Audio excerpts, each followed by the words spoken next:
Hello students, मैं हूं Jitendra Ajmera the KG programmers की तरफ से। आज वाले वीडियो में हम सीखेंगे सेलेक्ट कमांड। ठीक है, हमने इससे पहले जो वीडियो बनाया था वो रिलेशनल अलजेब्रा का था। रिलेशनल अलजेब्रा क्या होती है, ठीक है, उसका क्या यूटिलाइजेशन है, इसके वीडियो का लिंक आपको डिस्क्रिप्शन बॉक्स में मिल जाएगा। अगर आपने वो वीडियो नहीं देखा है तो पहले वो देख लीजिए, ताकि आपको जो हम ये सेलेक्ट और आगे के जो हम कमांड्स आपको बताने वाले हैं वो आपको आसानी से समझ में आ जाएंगे। ठीक है, देखिए हमने एसक्यूएल क्वेरीज के भी वीडियोस बना चुके हैं हम, उनके लिंक भी डिस्क्रिप्शन बॉक्स में अवेलेबल है। वहाँ पे भी जाकर के आप सेलेक्ट कमांड का जो है वीडियो देख सकते हैं, लेकिन वो एक प्रैक्टिकल बेसिस कमांड है। ठीक है, जबकि यहाँ पे जो है ये थियोरेटिकल रिप्रेजेंटेशन है। तो इसमें यानी कि इस थियोरेटिकल रिप्रेजेंटेशन में और प्रैक्टिकल वाले कमांड में क्या डिफरेंस है, और यहाँ पे थियोरेटिकल में सेलेक्ट कमांड क्या करता है, ये हम इस वाले वीडियो में देखेंगे। ठीक है, तो अब शुरू करते हैं इसको। तो जैसा कि नाम से पता लग रहा है सेलेक्ट, ठीक है, ये किसी भी टेबल के अंदर किसी भी डेटा को सेलेक्ट करने के काम में आता है। ठीक है, लेकिन ये उस डेटा को शो नहीं करेगा। अगर हम एसक्यूएल के अंदर सेलेक्ट कमांड रन कर रहे हैं तो वहाँ पे हम जो भी सेलेक्ट करेंगे वो साथ के साथ शो भी हो जाएगा। लेकिन रिलेशनल अलजेब्रा के अंदर जब हम सेलेक्ट जो है उसको यूज़ कर रहे हैं तो वो सिर्फ और सिर्फ डेटा को सेलेक्ट करने के काम में आ रहा है, उसको वो शो नहीं करेगा। ठीक है, जैसे कि मैं कह दूँ कि मुझे एसआईडी सेलेक्ट कर जो है एसआईडी सेलेक्ट कर लो इस स्टूडेंट टेबल में से, तो यहाँ पे सिर्फ उसे सेलेक्ट करेगा, शो नहीं करेगा। शो करने के लिए अलग से जो है वो कमांड होता है, वो होता है आपका प्रोजेक्ट या फिर प्रोजेक्शन, या जिसे आप प्रेजेंटेशन भी बोल सकते हैं, जो हम नेक्स्ट वीडियो में बनाएंगे। ठीक है, तो बस यहाँ पे ये ध्यान रखिएगा, जहाँ पे भी आप रिलेशनल अलजेब्रा में जहाँ पे भी आप सेलेक्ट को अप्लाई कर रहे हैं तो वो दिए हुए डेटा को सिर्फ सेलेक्ट करेगा, उसे शो नहीं करेगा। ठीक है, और वापस मैं बता दूँ, जैसा कि मैंने रिलेशनल अलजेब्रा में बताया था, रिलेशनल अलजेब्रा कोई प्रोग्रामिंग लैंग्वेज नहीं है। आप इसे किसी भी टूल या किसी सॉफ्टवेयर पर रन नहीं कर सकते। ये सिर्फ और सिर्फ जितना भी जो डेटाबेस हमारा होता है उसको मैथमेटिकल फॉर्मेशन में शो करने के काम में आता है। एक तरह से डेटाबेस को एक समझ लीजिएगा आप डॉक्यूमेंटेशन में कन्वर्ट करने के काम में आता है। ठीक है, ज़्यादा जानकारी के लिए हमारा आप रिलेशनल अलजेब्रा वाला वीडियो जो है वो देख सकते हैं। तो अब शुरुआत करते हैं। सबसे पहले तो ये है कि सेलेक्ट जो है यूनरी ऑपरेशन है। यूनरी ऑपरेशन मतलब कि इसे एक टेबल पे भी अप्लाई किया जा सकता है, इसे दो टेबल या दो रिलेशन की जरूरत नहीं होती है। ठीक है, यानी कि किसी एक इंडिविजुअल टेबल पे या किसी एक इंडिविजुअल रिलेशन पे भी इसे अप्लाई किया जा सकता है। अभी रिलेशन क्या होता है, हम सब जानते हैं, डेटाबेस के अंदर जो टेबल्स होती है उन्हें ही रिलेशंस कहा जाता है, क्योंकि जहाँ पे सारा डेटा जो है वो रिलेशनल फॉर्म में आपस में जुड़ा हुआ होता है। ठीक है, तो ये आपका यूनरी ऑपरेशन है, ये इसका मैथमेटिकल फॉर्मूला हम यहाँ एक तरह से कह सकते हैं। ठीक है, यहाँ पे जो सिग्मा जो सिंबल है ये सेलेक्ट का सिंबल है। सेलेक्ट को लिखने के बजाय हम सिग्मा से रिप्रेजेंट करते हैं। पी जो है वो है आपका प्रेडिकेट या कंडीशन, जो भी कंडीशन हम अप्लाई करते हैं सेलेक्ट करने के लिए वो यहाँ पे आती है। एंड रिलेशन यानी कि आपका टेबल नेम आप यहाँ पे दे सकते हो। ठीक है, तो बहुत ही सिंपल फॉर्मूला है सिग्मा पी आर। ठीक है, और हम सीधा शुरुआत करते हैं कि ये काम कैसे करता है। ठीक है, सपोज जैसे मुझे स्टूडेंट टेबल में से एसआईडी सेलेक्ट करना है तो मैं कमांड कैसे अप्लाई करूँगा। ठीक है, अगर मैं एसक्यूएल में अप्लाई करता तो एसक्यूएल क्वेरी के अंदर क्या हो जाता, सेलेक्ट, ठीक है, एसआईडी फ्रॉम स्टूडेंट टेबल में से एसआईडी को सेलेक्ट करो, तो ये एसआईडी जो है मुझे शो हो जाता। ठीक है, अलग से कॉलम मुझे दिख जाता, आउटपुट में शो हो जाता। लेकिन जब मैं इसे रिलेशनल अलजेब्रा में अप्लाई करता हूँ तो क्या होगा, तो जरा देखिएगा, सिग्मा, ठीक है, अब यहाँ प्रेडिकेट की जगह पे आएगा एसआईडी एंड आर की जगह पे आ जाएगा टेबल नेम स्टूडेंट।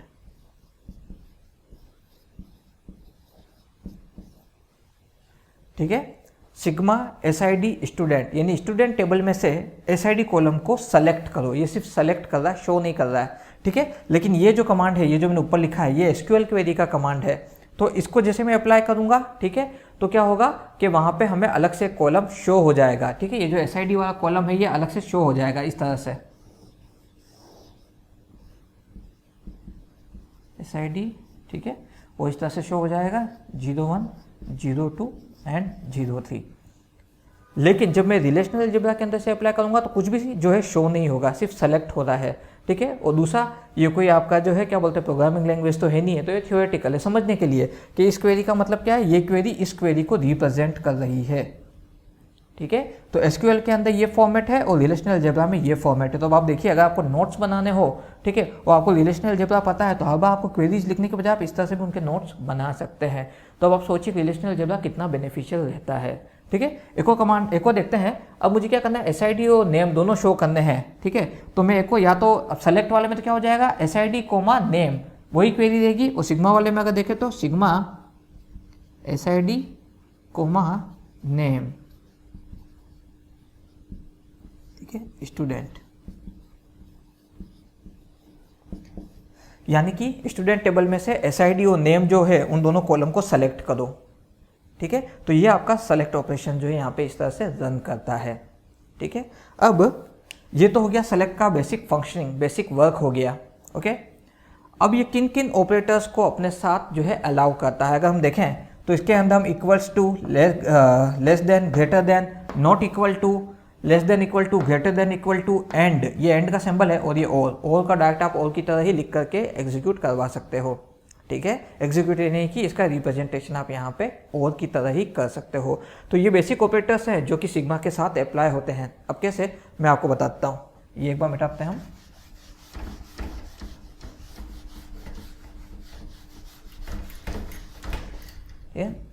अब मुझे क्या करना है, SID टेबल में से, ठीक है, मतलब ये स्टूडेंट टेबल जो है इसमें से उसी स्टूडेंट का रिकॉर्ड सेलेक्ट करना है जहाँ पे SID जो है 02 हो, ठीक है, यानी उस स्टूडेंट का रिकॉर्ड सेलेक्ट करना है जिसका SID 02 हो। तो अगर मैं SQL की क्वेरी दूंगा तो मैं दूंगा सेलेक्ट, ठीक है, सेलेक्ट स्टार फ्रॉम, क्योंकि पूरी रो सेलेक्ट करेंगे, यानी उस स्टूडेंट का पूरा डेटा शो करो जिसका SID 02 है, यानी कि ये वाला, ठीक है। तो select star from student where SID is equal to 02। ये मेरी SQL क्वेरी है। स्टूडेंट टेबल में से जहाँ पे SID 02 उसका सारा डेटा शो कर दो, तो क्या शो होगा, इस तरह से ये रिकॉर्ड सामने आ जाएगा मेरे 02, ठीक है, विकास, और ये जो आगे उसका है क्लास आ गया 12th, ये मुझे शो हो जाएगा। तो ये तो SQL के अंदर हुआ, ठीक है। अब अगर मैं देखूँ इसको रिलेशनल अलजेब्रा के अंदर जो सेलेक्ट उसमें कैसे अप्लाई करेंगे, तो सिग्मा, ठीक है, सिग्मा यानी कि सेलेक्ट का ऑपरेटर है ये। यहाँ मैंने लिखा SID equals to 02 and then student, ठीक है। स्टूडेंट टेबल में जहाँ पे SID 02 उसका सारा डेटा सेलेक्ट कर लो।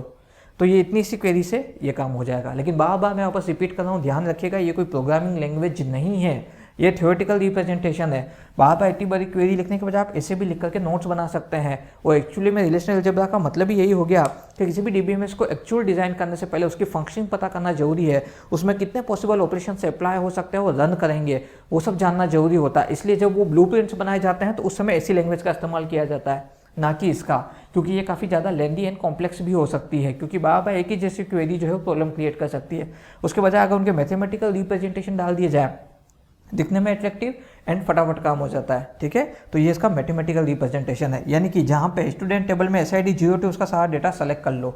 और वापस मैं कह रहा हूँ ये शो नहीं करेगा SQL के अंदर, यानी SQL के अंदर तो ये कमांड देने पे शो करेगा आउटपुट, लेकिन यहाँ पे ये शो नहीं करेगा। अगर आपको ये सेलेक्ट क्वेरी कैसे रन करती है, तो यह इसके लिए आप हमारे जो है डिस्क्रिप्शन बॉक्स में जाकर के प्लेलिस्ट के अंदर से सेलेक्ट कमांड का जो वीडियो देख लीजिएगा।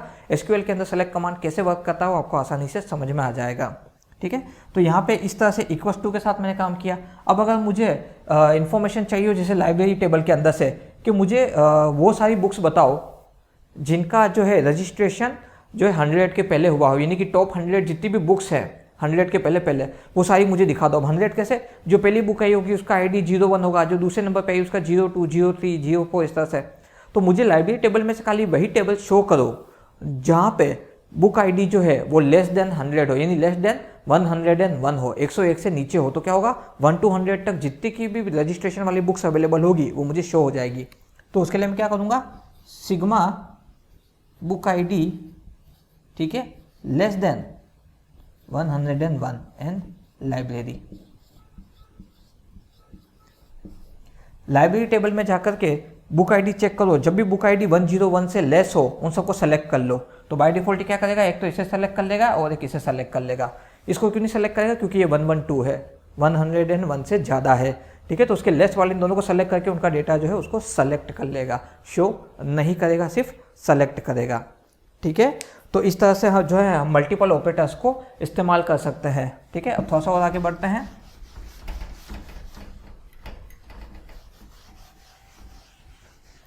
ठीक है, अब हम एक काम करते हैं, लाइब्रेरी टेबल में से ही वो डेटा शो करो जहाँ पे बुक टाइटल हिंदी हो, यानी बुक नेम हिंदी हो, एंड स्टूडेंट आईडी जो है वो लेस देन 5 हो, ठीक है, या फिर इक्वल्स टू भी आप 3 कर सकते हो। हम दोनों ही ऑपरेशन करके देख लेते हैं, यानी कि 2 कंडीशन कर रहे हैं। पहली कंडीशन तो क्या है कि जो बुक नेम है वो हिंदी होना चाहिए, ठीक है, एंड एसआईडी जो है, यानी कि एसआईडी या तो इक्वल या फिर लेस देन जो है 5 हो, ठीक है। मैंने यहाँ पे 2 कंडीशन रखी है। लाइब्रेरी टेबल में से मुझे उस बुक का जो है रिकॉर्ड शो करो जहाँ पे बुक का टाइटल तो हिंदी हो और उसे जिस भी स्टूडेंट ने इशू कराया है उसका आईडी या तो 5 हो या 5 से लेस हो, ठीक है। अब मैं देखता हूँ इसके अंदर, तो बुक तो ये रही हिंदी, उसको किस स्टूडेंट ने बुक कराया 03, ठीक है, यानी कि दोनों ही कंडीशन सेटिस्फाई हो रही है। तो सेलेक्ट कमांड इस तरह से लिखा जाएगा, sigma book name is equal to Hindi and, और एंड का सिंबल ये रहा, एंड एसआईडी, ठीक है, लेस देन इक्वल्स टू 5, और ये हो जाएगा आपका लाइब्रेरी टेबल पे, ठीक है। इस तरह से इसका सिलेक्शन कमांड का जो है रिप्रेजेंटेशन यहाँ पे रहेगा। बुक नेम हिंदी होना चाहिए एंड एसआईडी जो है लेस देन इक्वल्स टू 5 होना चाहिए। तो जब ये दोनों ही कंडीशन सेटिस्फाई होगी तभी वो डेटा सेलेक्ट होगा, अदरवाइज सेलेक्ट नहीं होगा, ठीक है। तो ये एंड के साथ है, लेकिन अगर दोनों में से एक भी कंडीशन सेटिस्फाई करनी हो तो एंड की जगह क्या हो जाएगा, और यहाँ पे क्या आ जाएगा, सेम क्वेरी रहेगी पूरी, सिग्मा, ठीक है, book name is equal to Hindi, और जो है मैं दूसरे पेन से लिखता हूँ, कंफ्यूजन नहीं रहेगा, और SID less than equals to 5, और ये किस पे अप्लाई करना है, तो रिलेशन की जगह पे टेबल का नाम लाइब्रेरी, यानी कि या तो बुक नेम हिंदी हो या फिर एसआईडी जो है लेस देन इक्वल टू 5 हो। दोनों में से एक भी कंडीशन सेटिस्फाई हो रही है तो जो है डेटा सेलेक्ट कर लो। तो बाय डिफॉल्ट ये वाली कंडीशन भी सेटिस्फाई हो ही रही है, क्योंकि एसआईडी 5 से कम है, 3 है, और बुक टाइटल हिंदी, तो फर्स्ट वाली भी हमारी सेटिस्फाई हो रही है और सेकंड वाली भी सेटिस्फाई हो रही है कि भाई या तो बुक नेम हिंदी हो तब भी ये शो करो, और नहीं एसआईडी लेस देन 5 हो तो भी ये शो करो, ठीक है। यानी कि या तो दोनों कंडीशन या फिर एक कंडीशन। तो इस तरह से एंड और जो है काम करते हैं, ठीक है। हमने एंड और नॉट, ये जो हमारे एक्सप्रेशन है, ठीक है, कॉन्स्टेंट जो है, इनके एसक्यूएल क्वेरीज के अंदर किस तरह से इनको अप्लाई करना है, कैसे इनके ऑपरेशन परफॉर्म करना है, उसका भी हमने वीडियो बनाया है, उसका लिंक भी आपको डिस्क्रिप्शन बॉक्स में मिल जाएगा, ठीक है। तो ये थे हमारे सेलेक्ट कमांड के कुछ बेसिक प्रोटोटाइप्स, ठीक है। अब अगर मुझे कुछ 2 कंडीशंस एक साथ अप्लाई करनी हो तो मैं जब बताता हूँ कि 2 कंडीशन किस तरह से, अभी भी हमने 2 कंडीशन वाले ही देखे हैं, पर जो है ऐसे देख लेते हैं, ठीक है। Select book name, book name ये काम करता है, वो हम स्टूडेंट ही ले लेते हैं। Select name from student, student table में से नेम सेलेक्ट करना है, ठीक है। वेयर, ठीक है, वेयर अप्लाई कर रहा हूं मैं, where class is equal to 12th, ठीक है। ये मैंने सिक्वल की क्वेरी लिख रखी है कि स्टूडेंट टेबल में से वो नेम सेलेक्ट करो जहाँ पे क्लास 12th हो। तो बाय डिफॉल्ट हम देखें तो क्लास 12th ये रही, तो यहाँ पे नेम विकास शो होना चाहिए। तो ये तो सिक्वल के अंदर, एसक्यूएल क्वेरी के अंदर है, लेकिन रिलेशनल अलजेब्रा में सेलेक्ट कैसे काम करेगा, तो यहाँ पे मैं क्वेरी लिख के बताता हूँ। तो ये 2 पार्ट में होगा। सबसे पहले सेलेक्ट करना है, क्या करना है, नेम, ठीक है। लेकिन ये नेम सेलेक्ट करने के लिए भी कंडीशन डाल रखी है, तो अब ये कंडीशन यहाँ मैं कैसे लिखूँ, वे को कैसे रिप्रेजेंट करेंगे, तो उसको जो हम नेस्टेड क्वेरी बना देंगे, ये रहा हमारा नेस्टेड क्वेरी, ठीक है। सिग्मा, ठीक है, class is equal to 12th, ठीक है। इसे मैंने क्लोज किया एंड देन यहाँ पे मैंने क्लोज किया। इस जगह मैंने बुक का नाम क्यों नहीं लिखा मैं बताता हूँ, जो है टेबल का नाम क्यों नहीं लिखा मैं बताता हूँ। एक बार पहले मैं ऐसे कर लेता हूँ, स्टूडेंट टेबल में से है ये,